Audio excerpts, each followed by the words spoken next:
وہ کفر کی تعلیم دیتی ہے. کافر یہ جو بنے ہیں آپ کے دانش سکول، تو ایک وہ حاصل پور میں بھی، یہاں بھی، یہاں کا تو پتہ نہیں، وہ حاصل پور کا ایک ساتھی دیکھ کے آئے، سندھ سے آئے تھے، ان کی بیٹی تھی حاصل پور میں، وہ کہتے میں پھر دانش سکول دیکھنے گیا، تو وہاں کہتے ہیں کہ وہ جو بینچ رکھے ہوئے دو دو، ایک لڑکی بیٹھے گی ایک لڑکا، بینچ پہلی جماعت سے بلکہ نرسری سے پلے سے ایک لڑکا اور لڑکی جوڑا بیٹھے گئے، اور معلم جو ہے معلمہ اس کے ذمے ہے کہ ان کو سکھائے گی کہ تم آپس میں ایک دوسرے سے لطف کیسے اٹھا سکتے ہو، اور بچپن ہی میں ان اعضاء کا تعارف کرائے گی کہ ان اعضاء سے تم یوں ایک دوسرے سے لطف اٹھا سکتے ہو.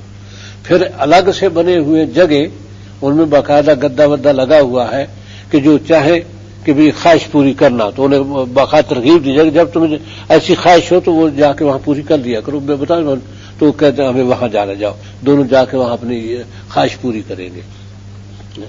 اور لباست کے لیے الگ کہ اگر دو لڑکے کرنا چاہیں تو وہ ان کو ادھر بھیج دیا جائے گا، وہ الگ ہے. یہ دانش سکول ہے. تو وہ کہتے ہیں کہ میں حیران ہوا کہ ایک بھی بچہ داخل نہیں ہوا، ایک بھی بچہ. جا کے دیکھ کے ماں باپ جو وہ کیا ذرا ہوش والے بچے تھے، 8ویں 7ویں کے بچے، وہ دیکھ کے ان کا توبہ توبہ، ہم نہیں داخل ہوتے اس میں. نہ کوئی لڑکی داخل نہ لڑکا، کہتے بالکل سنسان پڑا ہے، داخل ہی کوئی نہیں ہوا. حالانکہ وہ بڑی مراعات ہیں، ان کے لیے وظیفے بھی ہیں بچوں کے لیے باقاعدہ، اور مراعات ہیں بہت، داخل نہیں ہوئے کیونکہ کچھ نہ کچھ حیا مسلمانوں میں موجود ہے. یہ ہے کافر بنانا. اب آگے جب یہ سکھا دیں گے تو پھر مزید وہ تو پھر کفر کی طرف سے چلا گیا. تو چاہتے یہ ہے کہ تمہیں کافر بنائیں. اب تک ان کی ساری تگو دو یہ ہے کہ کسی طرح مسلمانوں کافر بنا دو. وہ حکمران تو بن گئے، یہ کون ہے ان میں سے مسلمان بتاؤ؟ لیکن وہ چاہتے ہیں کہ کافی نہیں ہے، پبلک بھی ساری کافر بنے. ہاں جی یہ ہے. وَمَن يَتَبَدَّلِ الْكُفْرَ بِالْإِيمَانِ فَقَدْ ضَلَّ سَوَاءَ السَّبِيلِ وَدَّ كَثِيرٌ مِّنْ أَهْلِ چاہتے ہیں اکثر اہل کتاب، کثیر من اہل کتاب، لو یردونکم من بعد ایمانکم، کہ تمہیں واپس لوٹا دے مومن ہونے کے بعد تم مومن ہو، کفر کافر بنا کر کفر میں لے جائیں. اور اس کے لیے بہت خرچ ہو رہا، ارب ڈالر خرچ ہو رہے ہیں، لیکن کامیابی اس میں ہو نہیں رہی، انہیں بہت کم کامیابی ہو رہی ہے. ہاں جی پاکستان میں جنہوں نے محنت کی ہے، جتنا پیسہ خرچ کیا ہے، اس لحاظ سے کامیابی نہیں. بڑے ہوئے، بڑوں کے بچے بھی وہ تو ہیں، جائے وہ جدھر جانا ہے، مسلط بھی انہوں نے کر رکھا ہے ان کو ہم پر، اپنی مرضی کے جو ہوتے ہیں جو خاص کہ وہ حسد من عند انفسہم، حسد کی بنا پر یہ مسلمان کیوں ہیں؟ اب ہمیں تو کوئی حسد نہیں کہ امریکہ عیسائی کیوں ہے، یہودی کیوں ہے، برطانیہ یہودی کیوں، عیسائی کیوں، ہمیں تو کوئی حسد نہیں ان سے، کیونکہ وہ دین ہمارے نزدیک ہے ہی گھٹیا کہ ٹھیک ہے جی انہی کے پاس ہی رہ یہ دین. ہمیں کیا حسد ہونا تھا؟ حسد اس چیز کا ہوتا ہے جو اپنے پاس نہیں ہے اور ہے اچھی لیکن اپنے پاس نہیں ہے، اس کے پاس کیوں ہے؟ انہیں حسد ہے یہ دین ایسا کھرا دین ان کے پاس کیوں ہے، لہذا ان سے لو، چھین لو ان سے. کتاب پر حسد کرتے ہیں کیونکہ دنیا میں کسی کے پاس کتاب نہیں ہے، صرف کتاب مسلمانوں کے پاس ہے.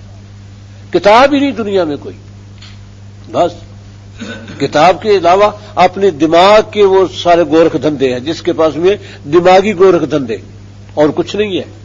یورپ میں کہاں علم ہے؟ یہ سر دماغی گورکھ دھندا اور کچھ بھی نہیں. کتاب مسلمانوں کے پاس ہے جو اخلاق سکھاتی، ایمان سکھاتی، انسان بناتی ہے. انسان بنانے کا کام کسی کے پاس نہیں ہے، وہ صرف مسلمانوں کے پاس ہے. یہ حسد ہے. حسدم من عند انفسہم من بعد ما تبین لهم الحق، اس کے بعد کہ ان کے لیے واضح ہو چکا حق. بتاؤ 10 سال میں امریکہ کی آنکھیں نہیں کھلی، وہ پہلے سے جانتا تھا، اس لیے سامنے نہیں آتا، پیچھے رہتا ہے. جب 90 میں آیا ہے تو اس کی فوجیں نہیں، فوجیں تو اتر گئی آماق میں، وہ عراق کے جنوبی صحرا جو ہے وہ آماق ہی، وہاں فوجیں تو اتر گئی، وہاں فوجیں ہی بیٹھی رہی، پاکستان کو لڑایا۔ نواز شریف تھا، اس پبلک نے مخالفت بھی کی کہ فوجیں نہ بھیجو مسلمان ملک کے خلاف، کہ نہیں حرمین کی حفاظت کے لیے بھیجی جا رہی ہے، حرمین تو حرمین کو کیا خطرہ تھا؟ امریکہ حرمین پر تو حملہ نہیں کرنا چاہتا تھا، کیا عراق والے حرمین پر حملہ کریں گے؟ استغفر اللہ، کہ حرمین کی حفاظت کے لیے بھیجی جا رہی ہے، اور یہ دھوکہ تھا۔ بعد میں عراق سے لڑیے پاکستان فوجیں، پاکستانی فوجوں نے عراق کو شکست دی ہے، عراقی فوجوں کو، امریکہ نے نہیں۔ امریکہ تو مسلمانوں کے سامنے آتے ڈرتا ہے، اور یہاں اکثر نے افغانوں کو لڑایا ہے، امریکی فوجی نہیں اترے میدان میں، افغانوں کو لڑایا ہے، یہ تو ان کو پیچھے بیٹھے ان کو آگے بھیجتے تھے۔ یہ الگ بات ہے کہ پھر بھی قتل عام ان کا ہوا، ڈرتے ہیں بہت، ان کے کمانڈو میدان میں نہیں آتے، وہ شمالی اتحاد والے تو سب کو لائے ہیں، ان کو آگے بڑھایا ہے، انہی کو مروایا ہے۔ تو یہ ہے کہ یہ مسلمانوں کی خصوصیت ہے، تو یہ اتنی بہتر چیز ہے، ان کے پاس کیوں نہ ہو، یہ حسد ہے۔ اور تبین اللہ الحق، حق ان پر واضح ہو چکا ہے کہ یہ شجاعت ہمارے پاس نہیں ہے۔ بھارت کے کیوں نہیں کشمیر آنے دیتا پاکستان کے پاس، کیوں نہیں پاکستان کو اسلحہ بنانے دیتا ہے؟ بھارت کو ایٹمی طاقت کیوں بنوا رہا ہے؟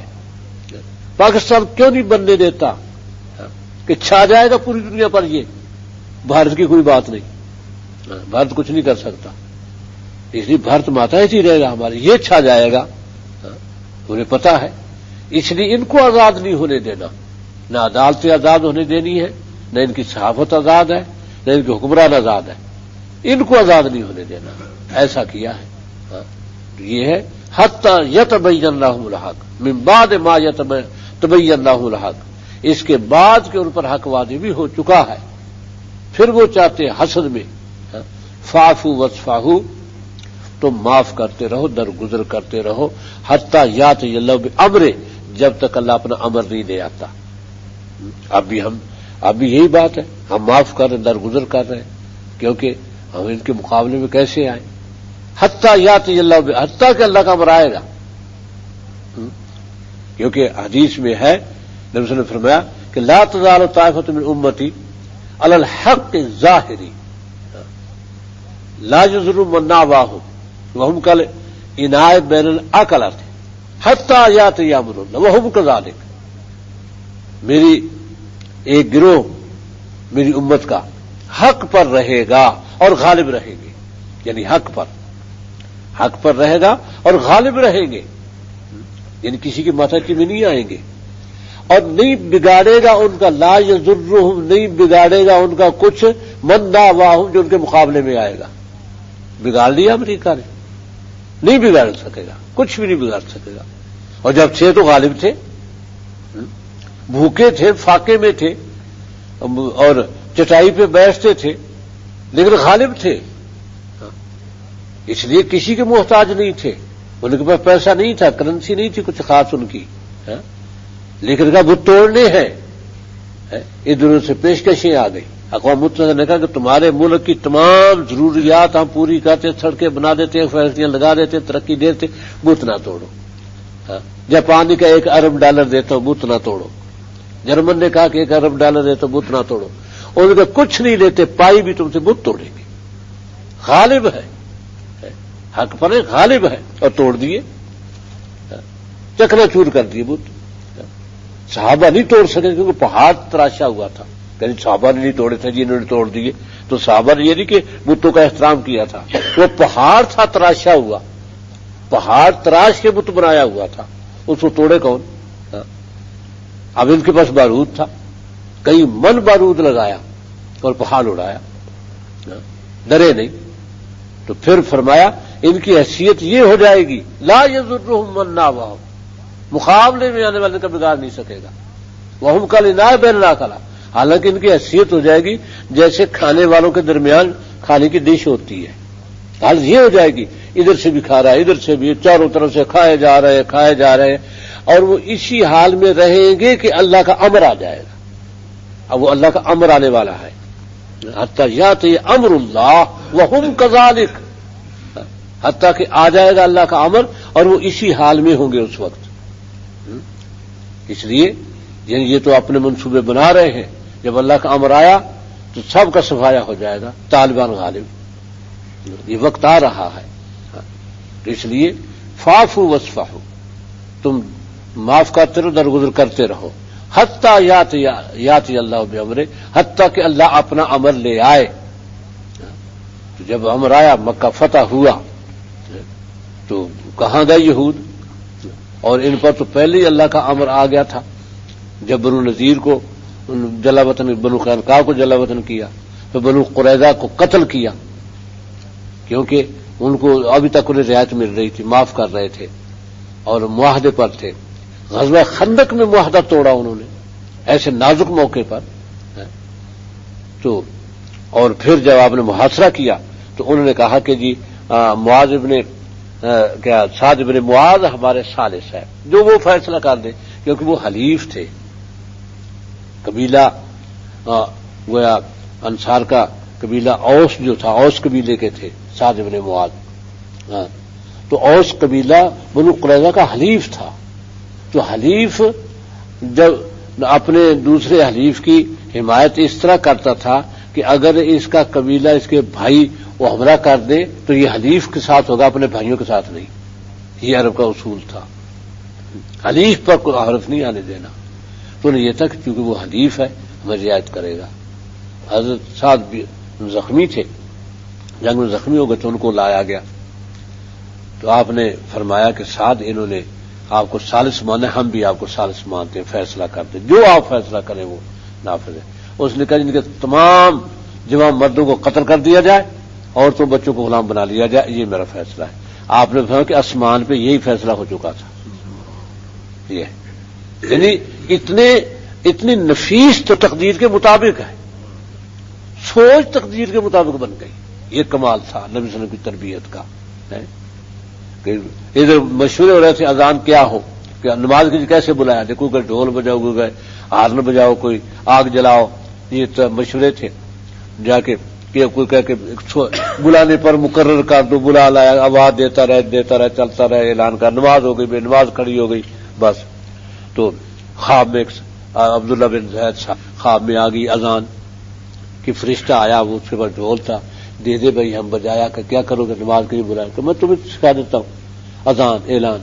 وہ سکھا دی نماز. آنکھ کھل گئی، جلدی آ، صبح تو صادق ہو رہی تھی. یا رسول اللہ اس طرح خواب آیا تو مجھے یہ اذان سکھائی فرشتے نے. کہا کہ وہ بتا دو بلال کو کلمہ بتاتے جاؤ، وہ اعلان کرتا جائے گا. جب بلال کا اعلان پہنچا تو بہت سے صحابہ آ گئے کہ یا رسول اللہ میں خواب میں یہی دیکھ رہا، یا رسول اللہ میں خواب میں یہی دیکھ رہا، میں خواب میں سب کو خواب آ رہے ہیں. جبریل آ گیا اذان لے کے، آسمانوں سے جبریل آ گیا اذان لے کے. تو یہ ہے کہ ان کی ذہنی تقدیر کے مطابق ہو گیا تھا.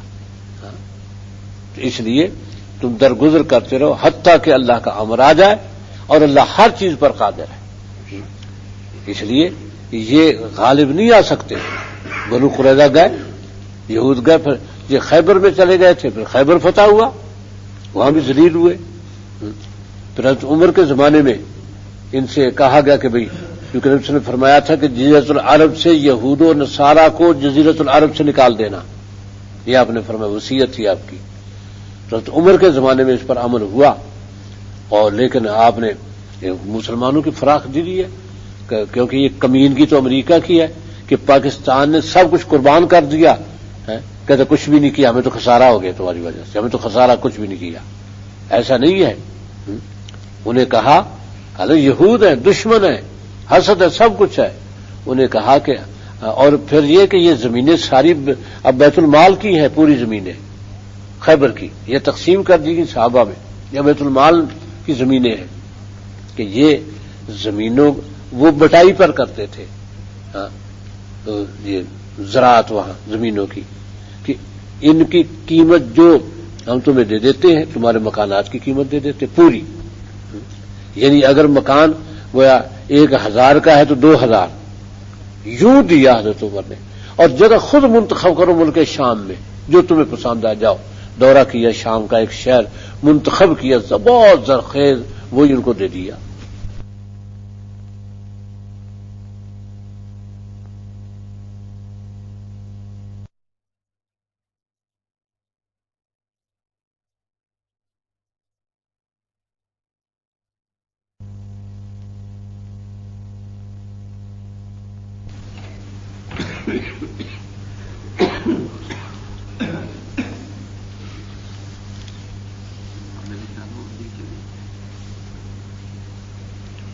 آیت 110 اور سورہ بقرہ. اعوذ باللہ من الشیطان الرجیم. بسم اللہ الرحمن الرحیم. وَأَقِيمُوا الصَّلَاةَ وَآتُوا الزَّكَاةَ وَمَا تُقَدِّمُوا لِأَنفُسِكُم مِّن خَيْرٍ تَجِدُوهُ عِندَ اللَّهِ إِنَّ اللَّهَ بِمَا تَعْمَلُونَ بَصِيرٌ. اور نماز قائم کرو اور زکوٰۃ دو اور جو بھی بھلائی من خیر ما جو بھی من خیر جو بھی بھلائی ما من خیر تقدموا لانفسکم بھیجو گے آگے بھیجو گے اپنے ذات کے لیے. لانفسکم تقدموا آگے بھیجو گے لانفسکم اپنی ذات کے لیے. تاجدوہ تم اسے پاؤ گے عند اللہ اللہ کے ہاں. یعنی کوئی نیکی ضائع نہیں ہوتی. ایک تو ہے نا کہ ریاکاری سے کوئی دکھاوے کی کرتا تو قبول ہی نہیں کرتا اس کو تو اللہ, اور ضائع ہونی ہے, وہ تو نیکی ہی نہیں ہے. کیونکہ جو کام اللہ کے لیے نہیں کیا جائے گا وہ اللہ اس پہ اجر کیسے دے گا؟ اجر اس پہ ملتا ہے جو کام اللہ کے لیے کیا جائے. اب یہ ہے کہ جو شخص زنا سے بچتا ہے, پرہیز کرتا ہے, اور پھر اس گناہ سے بچنے کے لیے وہ شادی کرتا ہے تو نبی صلی اللہ علیہ وسلم نے فرمایا کہ اس میں اجر ہے. اپنی بیوی سے ہم بستر ہونے میں اجر ہے. تو کہا یا رسول اللہ ہم تو اپنی خواہش پوری کرتے ہیں. فرمایا اگر یہ خواہش حرام میں پوری کرتے تو گناہ ہوتا یا نہیں کہ ہوتا. جب حرام سے بچ کے حلال میں پوری کرتے اللہ اجر کیسے نہیں دے گا؟ کیونکہ حرام سے تو بچے اللہ کے لیے, اللہ کے لیے حرام سے بچ کے تم نے حلال پر اکتفا کیا, اس کا اجر دے گا اللہ تعالیٰ, کیونکہ یہ اللہ کے لیے کیا تھا. جو کام اللہ کے لیے کیا جائے گا اس سے اللہ ضائع نہیں کرتا, خواہ وہ کتنا ہی معمولی کیوں نہ ہو. کیونکہ اللہ تعالیٰ کے مقداروں کی بات نہیں ہے, خلوص کی بات ہے. ہاں جی, اسی لیے فرمانا کہ لو ان احدکم انفق احدا ذهبا ما بلغ مد احدهم ولا نصیفا, کہ اگر تم میں سے کوئی اود پہاڑ جتنا سونا خرچ کرے تو صحابہ کے آدھا کلو جو کو نہیں پہنچتے. اب آدھا کلو جو کی حیثیت ہے, تو مطلب ہے وہ اخلاص اللہ کے لیے, قبول وہ ہوتا ہے. اخلاص جتنا بڑھتا جائے گا نیکی اتنی زیادہ بڑھتی چلی جائے گی. کیونکہ یضاعف لمن یشاء, کہ پہلے تو یہ ہے کہ 10 گنا تو بڑھتی بڑھتی ہے. جب آپ ایک نماز پڑھیں گے کتنی ہی بے خیالی میں پڑھے سرسری سی 10 گنا تو بڑھے گی. کہ 10 نمازیں پڑھی ہیں آپ نے, فرشتے لکھیں گے اس نے 10 پڑھ لی. 4 رکعت پڑھے تو فرشتے کہیں گے 40 پڑھ لی رکعتیں. ایک دفعہ سبحان اللہ کہا تو فرشتے کہیں گے 10 دفعہ سبحان اللہ کہا ہے. 10 دفعہ کہا تو کہیں گے پوری تسبیح پڑھی اس نے سبحان اللہ کی. تو یہ 10 گنا تو ہر نیکی بڑھتی بڑھتی ہے. لیکن پھر اللہ تعالی نے مثال یہ دی کہ حبۃ انبت سبع سنابل فی کل سنبلۃ مئۃ حبۃ. ایسی مثال سمجھ لو جیسے ایک دانہ بویا تھا تو 7 چھٹے نکلے, ہر چھٹے میں 100 دانہ, یوں نیکی بڑھتی ہے. کہ 1 روپیہ دیا تو 700 روپے لکھے گئے خلوص سے. 10 گنا تو بڑھنی ہی تھی, لیکن جب خلوص بڑھا تو 700 گنا ہو گئی. واللہ یضاعف لمن یشاء, اس کو پھر اللہ دگنا کر دیتا ہے جس کے لیے چاہتا ہے. لمن یشاء کہ خلوص اور آگے بڑھ گیا تو صرف 10 گنا ہی 100 گنا ہی آگے بڑھاتا ہے, 700 گنا. یعنی 700 سے 1400 ہو گیا، 700 گنا تو ہو گیا تھا، پھر 1400 ہو گیا، تو اتنا تک ہی رکھے گا؟ نہیں، واللہ واسع، بڑی وسعت ہے اللہ کے یہاں، اور یہ وسعت کہاں تک پہنچے گی؟ علیم، وہی جانتا ہے کہ آدھا کلو جو کو احد پہاڑ جتنے سونے سے بڑھا دے، وہی جانتا ہے کہ اس کا اخلاص کتنی، نیت کتنی خاص ہے۔ ہاں جی، کوئی آلودگی نہیں اس نیت میں، اس کو بڑھاتا ہے۔ اس لیے صحابہ کہتے ہیں کہ نبی صلی اللہ علیہ وسلم کے زمانے میں لوگ بس اہل سنت پر عمل کرتے تھے، بس نیکی، زیادہ نمازیں، زیادہ نوافل، یہ نہیں تھا، لیکن یہ ہے کہ یصدقون النیہ، نیت سچی تھی۔ اصل بات یہ یصدقون النیہ، وہ نیت سچی تھی ان کی، وہ سچی نیت نے ان کو اٹھایا اور یہاں تک پہنچا دیا۔ ہاں جی، تو اس لیے ضرورت تو سب سے زیادہ نیت سنوارو اپنی، اللہ کے راستے میں خرچ کرتے ہوئے بھی، بات کرتے ہوئے بھی، کسی سے تعلق قائم کرتے ہوئے بھی، کسی سے تعلق توڑتے ہوئے بھی نیت سنوارو۔ جب نیت اللہ کے لیے بنے گی تو اجر ملے گا، اسی طرح عمل بڑھے گا۔ ہاں، تو یہ فرمایا کہ وما